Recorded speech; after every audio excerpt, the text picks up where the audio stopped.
we do someone a very big service when we invite them into the work we're doing. Whether it's inviting them into your crowdfunding for the studio you described, whether it's inviting them into volunteer where you volunteer or donate to the nonprofits you care about, because if they mean that much to you, it might just mean that much or more to someone that you know. Welcome to the Unlearn Podcast, where host Barry O'Reilly seeks to synthesize the superpowers of extraordinary individuals to think big, start small, and learn fast. Here's your host, Barry O'Reilly. Welcome to the Unlearn Podcast. On this show, I'm delighted to be joined by Wendy Steele, founder and CEO of Impact100, a global nonprofit organization dedicated to empowering women to create transformational impact in their communities. Now, over the last number of years, she's collected more than $123 million from 65 local chapters in 4 countries. She's been recognized as Forbes 550 under 50, but also created a movement of communities making impact through social entrepreneurship and change. It's a fantastic story about how she's built this amazing group of people who are helping in their community by getting involved. The impact has been amazing. And for me, especially as what we're doing in Nobody Studios and building our community there, it was fascinating to learn how someone had done it in a different domain. So before we understand how Wendy did it, let's find out how she got started. When we're bothered by a problem, and I think this is how a lot of entrepreneurs start too, when you're bothered by a problem and you can't really get it out of your head, I believe that's because you've got some part in solving it. And that's really what happened here. I was a banker. Yes, I was involved in the community, but I kept going back to the things that women said, that they didn't have enough money to make a difference, that it wouldn't matter.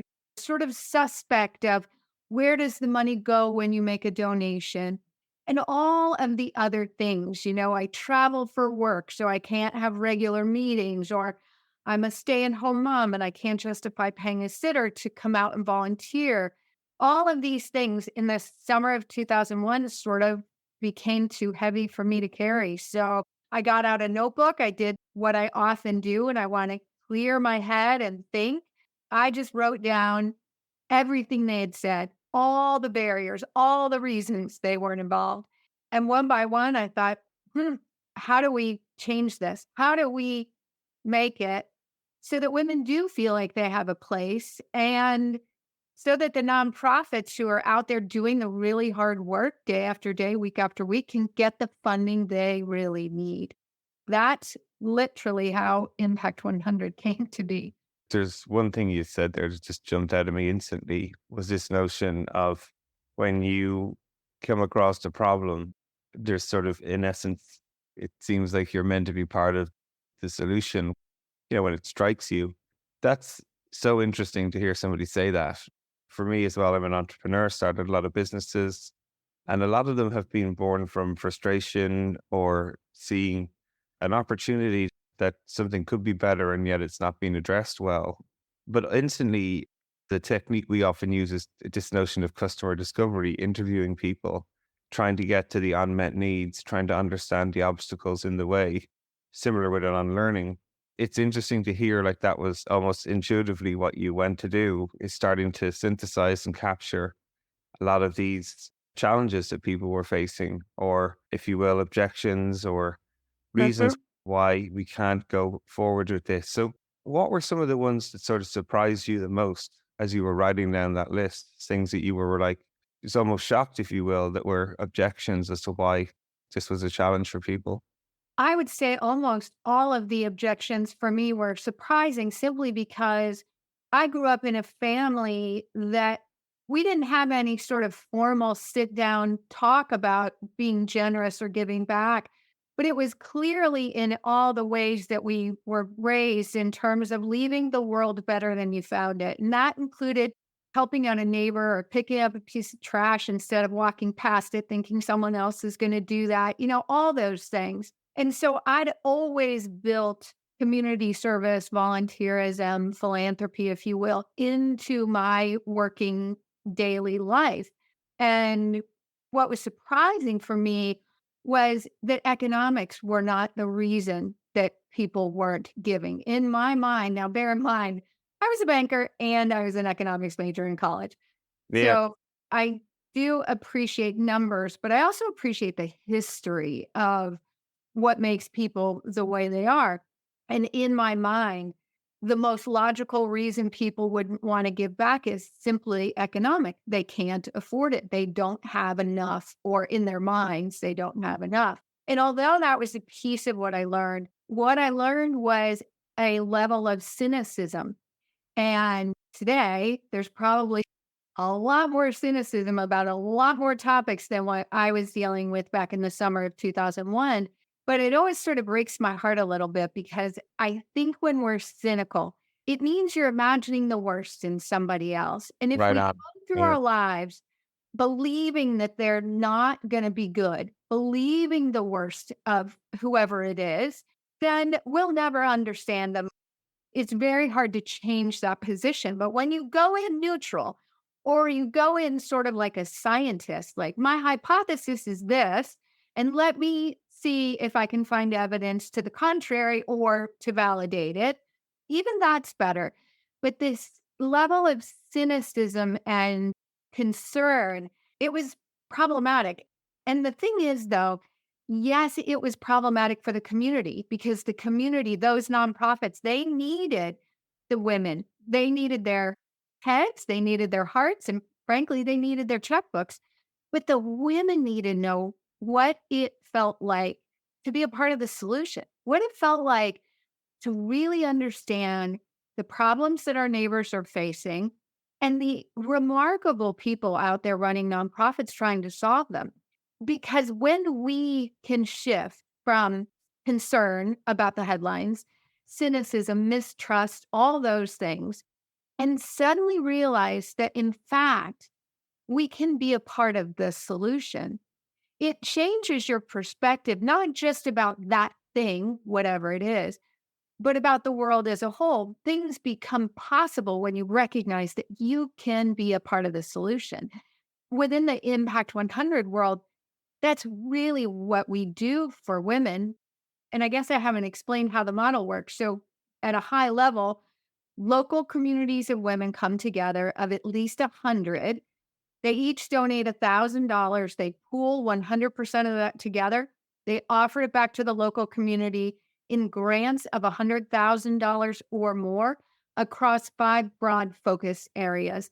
So we are largely women funding communities, not necessarily women funding women and girls. Most of the women I know care about the entire community and they want to fund solutions that are really going to move the needle. So all of our grants are given with a lens of, is this solution going to be transformational and will it be sustainable? And then it's one woman, one donation, and one vote. A wealthy woman can't buy 5 memberships by writing a check for $5,000. She can, however, write a check for $5,000 and either prepay 5 years of membership or buy her own membership and offer the 4,000 as a matching grant or sponsorship to women who otherwise couldn't afford to join their local chapter. So there are lots of ways for women to get involved. And in fact, in Australia, we have chapters that are gender neutral. But the idea is to truly democratize the experience. It's phenomenal. And there's two things I want to unpack there. One, again, a really interesting point is it's almost like our mindset. If we have negative assumptions about individuals, people, situations, it's very difficult for us to get past them. That's one thing that really struck me. I even have this issue myself, but there's some individuals in my life where I'm like, oh, they always behave like that. Every conversation, I'm almost looking for clues just for me to revalidate my negative assumption about that person's behavior or mindset. And we're all guilty of that. As you say, like it removes the scientist, it removes the curiosity to actually break that mental model, I think is a huge thing. But to just underline the amazing work around Impact 100, this notion that you came up with this idea of at least 100 women coming together, putting in $1,000 each to create 100,000 to donate to a local charity. You've already 60 plus chapters across the United States. It's growing so fast. So just before we dive into the work you're doing, tell us a little bit more about how you came up with this. What was the thing you had to unlearn about how you were doing a lot of your work to even get to the notion of starting a community funded initiative, right? And I love this because we've just done a crowdfunding for our venture studio called Nobody Studio. And the power of the crowd has just blown me away. You're tapping into that. That was one of the things that really sort of struck me. So tell us a little bit about how you even got to this notion of Impact 100. What was the moment that struck you that said, I need to do this, and here's how we could potentially do it? I had the benefit of being kind of an outsider to the world of nonprofits. So don't misunderstand, I was a banker. That was my career. And on the side, I cared about the community and I gave back in whatever manner that I could. But all the traditional forms of philanthropy had, in fact, worked for me, in part because every job I've ever taken from the first one out of college, part of my interview of the company before I say yes had always been, how do you feel about giving back to the community? And I was very fortunate. Every single bank I ever worked for were not just the flashy sentence or two on the website or in the lobby of the bank building, but legitimately cared about the community. So I didn't have to take vacation time to go volunteer on a board or to go serve in the soup kitchen. Well, most women didn't have that. And so it is, I think, my empathy and the ability to get enough information by asking enough questions and then literally sort of imagining a world where I traveled constantly for work. Now, that's more true of me now than it was back then when I was a banker, but imagining what it was like when budgeting to be a stay-at-home mom, I didn't budget any extra for me to be able to leave the kids and go do something in the community. Imagine then how would I get involved? You become limited. And that's Yeah. exactly what these women were facing. Now, I do believe that my kind of being an outsider was, in hindsight, part of my superpower because I didn't think of all the limitations. I didn't think of all the ways that it's always been done. But I was aware enough at that point. So I was a little bit naive. But I also knew that there was a lot I didn't know. And so after sort of spelling this out on a spiral notebook that summer, I picked up the phone and I was on vacation at the time, I should say. So I picked up the phone and called people in Cincinnati, called my friends who knew more than I did, who had much deeper experience in nonprofits. And I said, I have this crazy idea. Hear me out, but then tell me what's wrong with it because it's so simple. There must be something wrong with it. And if there isn't, then it must already exist. And if it does, I think I know a lot of women who might be interested in doing something like this. Now, the women that I called, they not only had skills and experience that I didn't have, but they also had connections.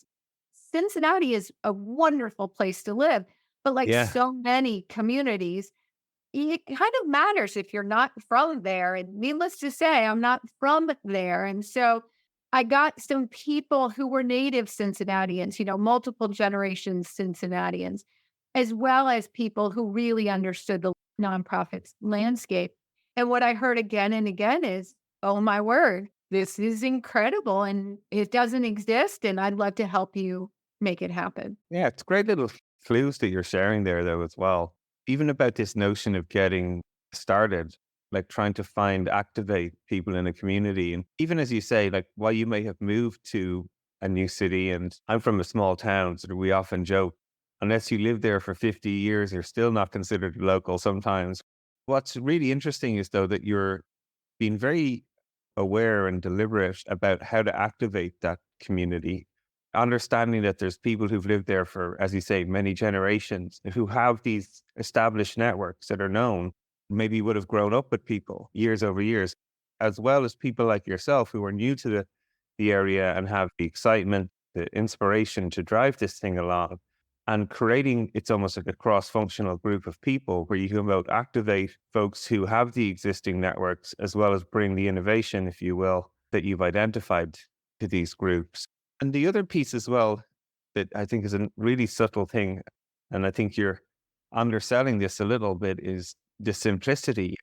With so many great initiatives, they're communicated so well because they're simple ideas positioned very well. And that's one of the things instantly when I discovered about Impact 100, it was like, oh, wow, 100 women, $1,000, 100,000 to fund impact in the world. And they're lovely numbers. They resonate in your mind as you hear about this. So as you started to get momentum behind this idea, what were some of the first things that you tried that sort of didn't work out as you planned and that you actually then had to unlearn, if you will, again, about building out these communities? There were many. So one of the things is you alluded to this in one of your earlier questions when you think about how do you find women who would be interested in doing something like this and have the capacity to write a check for $1,000. Well, I can tell you that part of what I did that summer is I wrote all these names on a list of people that I thought met that criteria, but I was wrong. I was wrong in both directions. There were times that I was sure somebody would just love it and also have the capacity to write a check. Now, bear in mind, when I created Impact 100, I had myself never written a check for $1,000 to a single charity before. I'd never done that, but I thought I could. And I also understand the power of that big number. So I was making assumptions about people that I knew of, sometimes well, sometimes not so well. And I was wrong. There was a woman who I absolutely wasn't going to ask because I didn't think she'd be interested. And frankly, I didn't think she'd have the capacity. I think she had to ask me 3 or 4 times to tell me about this thing I'm doing. And I kept sort of putting it aside because I didn't want to make it uncomfortable. And she ultimately said, I'd like to hand you a check for $1,000, please. It was really, that's how bad it was for me. But that's really what I learned. And the same thing happened the other way where I thought based on how somebody lived or what they said or whatever, that they would be interested and have capacity. And you can be wrong. What I learned that I have held on to ever since is we do someone a very big service when we invite them into the work we're doing. Whether it's inviting them into your crowdfunding for the studio you described, whether it's inviting them into volunteer where you volunteer or donate to the nonprofits you care about, because if they mean that much to you, it might just mean that much or more to someone that you know. I think sometimes we feel awkward about asking people for money. And the truth is, when we invite them into what we're doing, if they say no, like that's not my gig, I'm not interested in that, it's fine. It's so not personal about how you ask. But if you don't ask, you just might miss the opportunity to make their life more rich, more fulfilled, more complete in ways that you just can't calculate. And when you look at it that way, just keep asking, keep talking, keep bringing it up because the people who want to join you will be so glad.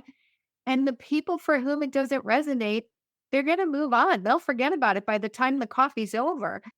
You will Such a good beat point. yourself up, but they won't. They're moving on. Such a good point. This is a big breakthrough for me recently too, as well. The notion of like, when you're doing a fundraising, whether funding these initiatives that you do or crowdfunding that I just went through, there's parts of me that just where the thought of asking people for money just made my skin crawl. I was like, oh my God, I can never do that. How could I ever ask someone that? But just as you've alluded to, one of the huge breakthroughs for me was this notion of it wasn't necessarily about asking people to write checks. It was actually about telling the story of what we're doing, why we're doing it.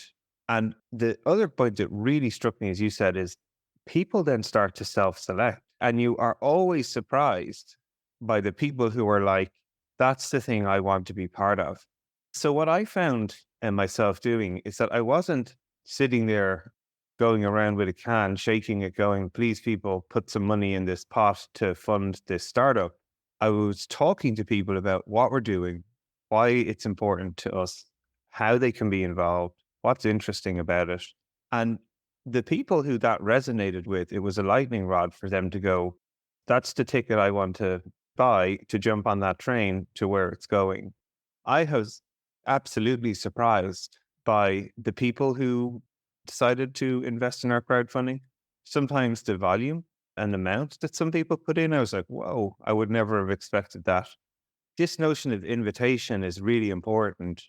So many people in the team, myself obviously included, struggled with this notion. Like it's almost felt wrong to ask people to fund you rather than sharing the story of what you're working towards and do they want to be part of that journey. It's a huge mindset flip for people to recognize. What a huge thing I personally had to unlearn about is this sharing the story and letting people self-select. That's really what you're doing. You're not asking people to Yeah. write you a check because they know you, because you've had friends. It's actually the opposite of that. So it's just a great nugget to help people understand that when they are trying to go through a process of raising awareness or funding for what they're trying to do. Yeah, absolutely. It really also takes sometimes a personal invitation. A let me tell you, my friend, what I'm working on, or let me tell you to this large group of people what I'm working on. And we always think that if we quote unquote ask, if we invite someone that we're friends with, it'll be awkward. But I've actually found the reverse to be true. If you don't ask them because you figure, well, they know we're friends, they know what I'm doing, they know, then they actually get more hurt and more sort of annoyed that you didn't invite them in. So often we make these assumptions that someone else asked them, that they understand. If they were curious, they'd ask me. But in fact, in their minds, they're saying, well, my goodness, Barry must not want me involved because he's told these other 5 people and he's never had a conversation with me. So that's a hard thing to unlearn. But once you do, it does set you free in so many ways. Hey, you've had honestly extraordinary results. The website says you've 60 chapters. You maybe even double that. Who knows? It's growing like wildfire, which is amazing.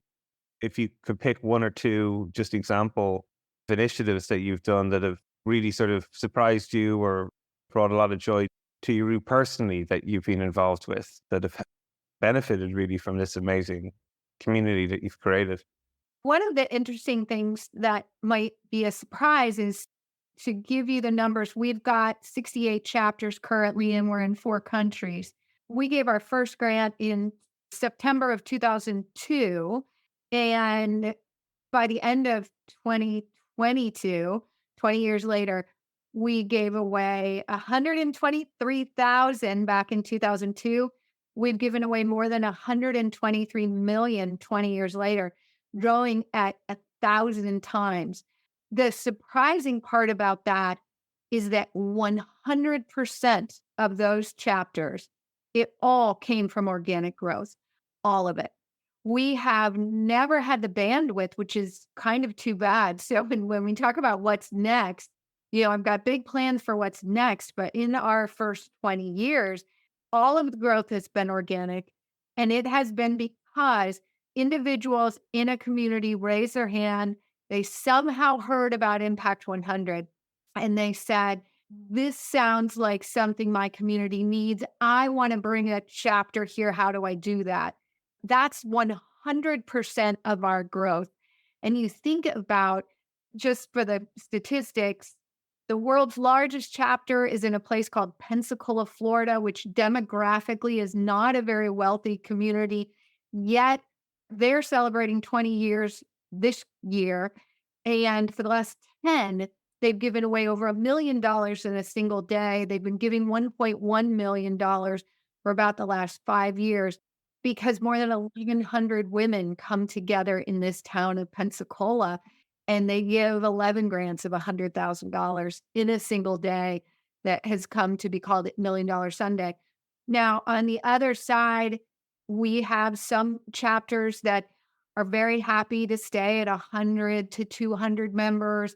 We've Yeah. got chapters who are in the threes and fours, and we've got chapters that are bigger, but Pensacola is the biggest. After that, we've got a couple of one in 800 and some members, one 700 and some members, and then a lot in the 500s and four and three. But each community, they decide how big they want to be.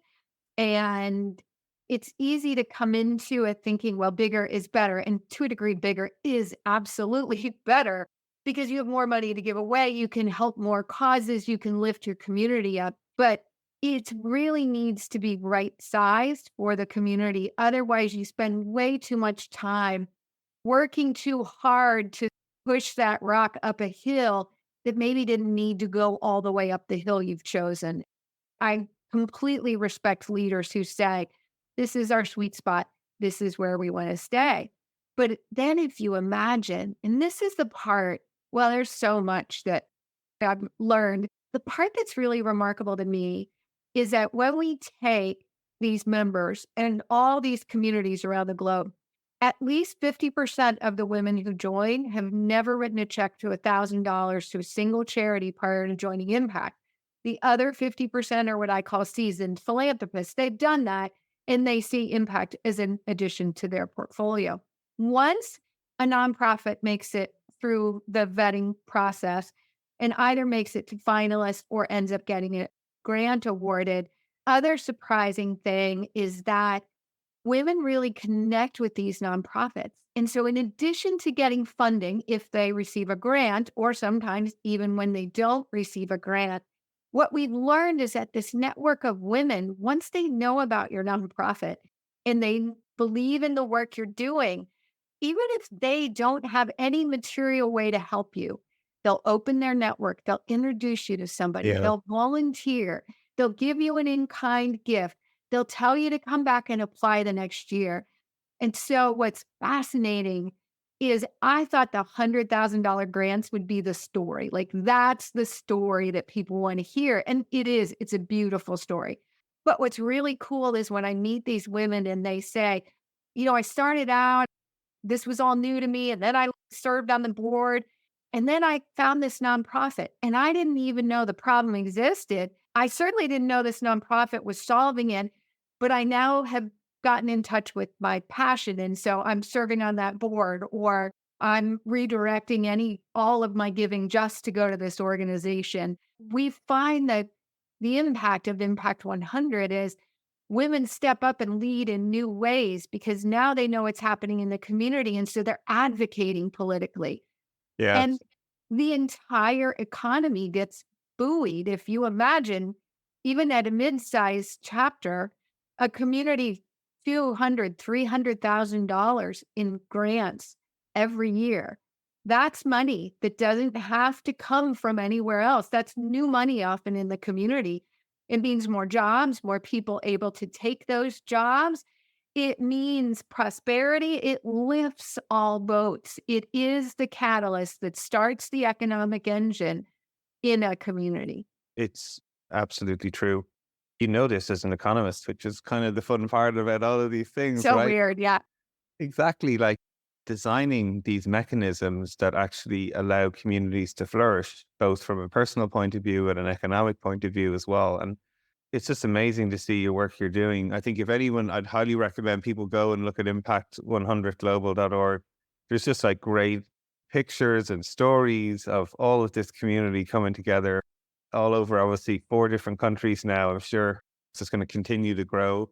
As you look ahead, then, what are you most excited about? What do you see the next evolution of this community and how you're continuing, if you will, to develop it and develop yourself really as someone leading this group over time?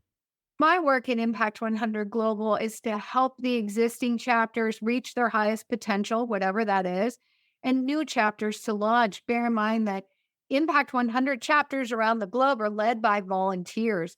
Well, right now, and frankly, for quite some time, the pace of new chapters, people who are raising their hand saying, I want to bring this to my country, I want to bring this to my community, was so much bigger than I can effectively serve. What I imagine moving forward is allowing the movement of Impact 100 that we operate from global to get the sustainability so that not only can I proactively reach out and say to chapters, you're heading into your third year, and I know that there's going to be a bump in the road here. Let me help you navigate that before you get there instead of waiting for the call. And also to proactively reach out to underestimated, underrepresented communities and people and come alongside and say, look, I believe that you can lead an Impact 100 chapter. And when you do, you will be a part of lifting your friends and neighbors up out of whatever situation you're in and making it better. Because when we can, yes, continue to react to all the people who raise their hands, all the people who need help, and also go out and invite people in who are not the people who are comfortable raising their hands. Impact has always been built on diversity of skill set, experience in every demographic definition, both on around the leadership table and in the membership. And that's great. But if we rely on people to raise their hands, we're automatically leaving communities out. And so the best thing we can do for Impact 100 to really reach its full potential is to have the ability to sort of evangelize, to go into communities, tell the story, and then help women bring this important movement into their own backyards and watch it grow. Yes, nurture and help them, but go to them and invite them in. It's amazing work you're doing, Wendy. Truly inspiration to hear these stories, and not only about how you've gone about this, but the systems you've put in place, the way you've really tackled this problem bit by bit and created something with huge momentum and global impact already. It's been fantastic to have you on the show. I'd highly recommend everybody goes to check out impact100global.org or follow you on LinkedIn and Twitter and as Wendy H. Steele everywhere so people can follow her. Any closing thoughts or comments for our guests before you go? No, my gosh, no, thank you, Barry. This has been a lot of fun. Yeah, and we look forward to following your work. Thank you very much. Thank you. Hey everyone. I hope you enjoyed that show, but I'm even more delighted to share the exciting news. I've recently co-founded a new venture studio named Nobody Studios. Now, Venture Studio is a vehicle for the rapid creation of new companies, from ideation to acceleration and growth. And our purpose at Nobody Studios will be to de-risk pre-seed stage business ideas. We'll do this by minimizing the time, speed, and capital involved in validating truly repeatable and scalable business models before any significant venture investment. We've an audacious goal to start 100 compelling companies over the next 5 years, and who knows how many beyond that. So if you're interested in radically changing the way work is done, how products are created, companies built and funded, even democratizing the wealth creation and how returns are distributed, this could be the business for you. We're looking for talent, capital, and influence. If you wish to contribute any or all of these, just get in touch. You can follow us on nobodystudios.com, on our LinkedIn page, all the social media accounts, or simply my newsletters and what I'm sharing. We'll be launching a truly innovative crowdfunding campaign, and I'd be honored if you'd be willing to join us on this journey and become a nobody yourself.